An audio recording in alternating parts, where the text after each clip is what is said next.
De volta dos nossos comerciais, estamos recebendo hoje a infectologista a doutora Karen Morejon, que está nos esclarecendo, gente, tudo a respeito da mononucleose.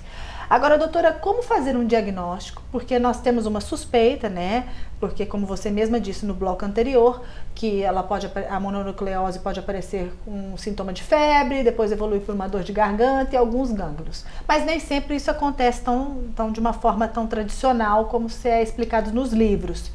Como que é feito um diagnóstico para verificar se nós temos ou tivemos, se existe essa possibilidade? Quando tem uma suspeita clínica e ela é facilmente confundida com amidalite comum, né? Muitas vezes quando a gente usa alguns antibióticos, em específico a amoxicilina, esse paciente, por uma reação imunológica, ele faz um vermelhão pela pele. Então, quando isso acontece, você já fica, não deve ser dor de garganta simples, não, deve ter uma mononucleose junto. Então, algumas coisas vão te levando a isso, né? A esse pensamento de uma outra doença. E quando você é suspeita clinicamente, você colhe um exame sanguíneo para pesquisar então esse vírus, né? Tem várias técnicas, mas a que a gente mais usa é para pesquisar os anticorpos que são produzidos por essa infecção.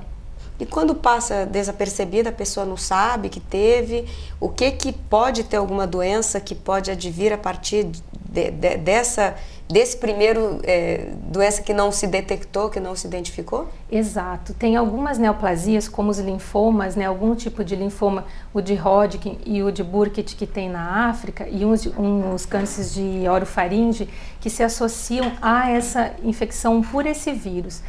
É importante a gente dizer que não é todo paciente que teve a mononucleose que ele vai desenvolver uma neoplasia dessas que nós citamos. Mas muitos pacientes que têm essas neoplasias, quando você pesquisa, você encontra a presença desse vírus. Mas é claro que tem algum gatilho diferente, porque senão a maioria de quem teve contato teria uma neoplasia dessa, mas tem algum gatilho, provavelmente genético, que faz essa pessoa desenvolver a neoplasia. Agora, mas assim, só te interrompendo um pouquinho, é importante a gente falar também que não é para se criar assim um pânico, porque não é dessa forma, né? Em geral você tem uma predisposição genética que é associada a uma infecção que é muito comum, né? Principalmente em países subdesenvolvidos como o nosso, né? Vamos dizer assim, não é todo mundo que tem essa infecção que vai desenvolver uma neoplasia. Doutora Karen, e qual é o tratamento para quem tem a mononucleose? O tratamento primário é tratar sintomas, então está com dor de garganta, você dá algum anti-inflamatório, um analgésico, né? Principalmente isso. Repouso, isso a gente lembra muito, né? Principalmente os jovens, eles não querem repousar. Não, a gente tem muita dificuldade.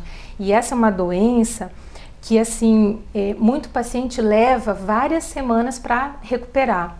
Diferente de uma infecção mais branda, outra virose, né? Mais branda, que em 2 semanas você está bem, às vezes uma, essa você pode ter quadros arrastados assim, de mais de um mês, de cansaço, de mal-estar. E tem pessoas que ficam fazendo quadros recorrentes depois dessa fadiga. Então isso tem um nome, chama síndrome da fadiga crônica. Que a isso pessoa tudo decorrente no processo de tratamento da mononucleose. Na evolução da doença. Que assim, tem alguns antivirais que eles pegam esse vírus, mas não são indicados por ser uma doença benigna e autolimitada, então você acaba nem utilizando. Certo, deixando o próprio corpo reagir. Exato. Agora, só uma dúvida, a pessoa que teve a mononucleose, ela pode ter de novo? Ela vai transmitir isso sempre ou não? Como que fica essa situação? É importante você falar isso, porque se eu tive hoje a mononucleose, eu posso ficar excretando esse vírus pela orofaringe mais de 1 ano, até 18 meses. Então contamina muita gente. Então pode contaminar muita gente, né? Por isso que copo é complicado, isso, os utensílios, né? Foi bom você falar isso, porque não é só o beijo e essas colheres que a gente estava comentando, né, de mãe para bebê, mas assim, chupeta, copo, mas tudo que é muito rápido, assim, eu tiro agora e ponho na sua boca, ou enfim, né? São coisas rápidas, não se você deixar em exposição por mais tempo, esse vírus morre rápido, bem, mas o negócio do beijo pega, hein, Bel? Por isso que não cuidar. pode ficar beijando por aí, né, Bel? Por isso que a gente só beija um, não é mesmo, Bel? Ô, Karen, mas foi ótimo. Tem como se prevenir da mononucleose? Pois é, o mais seria assim, tentar isso como a gente estava comentando, né? Certas atitudes um pouquinho mais assim, vamos dizer, higiênicas. Higiênicas, né? Principalmente de mãe para bebê, é muito comum, né? Sim. A mãe mastiga e dá para a criança, né? Ou em creche, ou pega, enfim, a chupeta, põe na boca e dá para a criança, né? Esses cuidados básicos, né? Porque fora isso, beijo, assim, por mais que a gente gostaria que os adolescentes, assim, né? Criar juízo. Mas a gente sabe que isso é um pouco difícil, então, na verdade, é uma loteria, né? Enfim, por ser uma doença benigna, então, a gente, na grande maioria dos casos, assim, mais esses cuidados higiênicos básicos. Pois é, gente, para de competir com o beijo, sossega o facho, né, Bel? Isso o povo tem que sossegar o facho.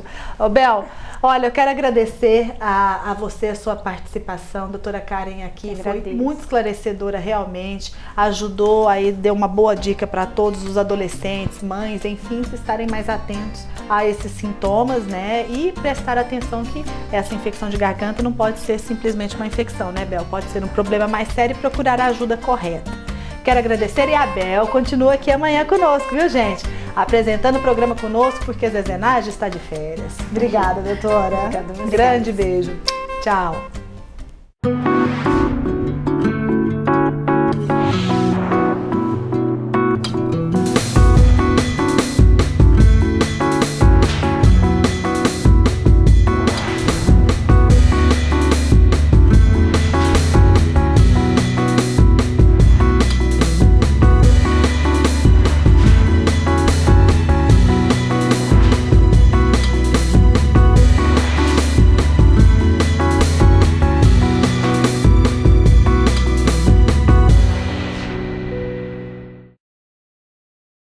Programa TPM. Oferecimento Fisioforma Estética de Resultados.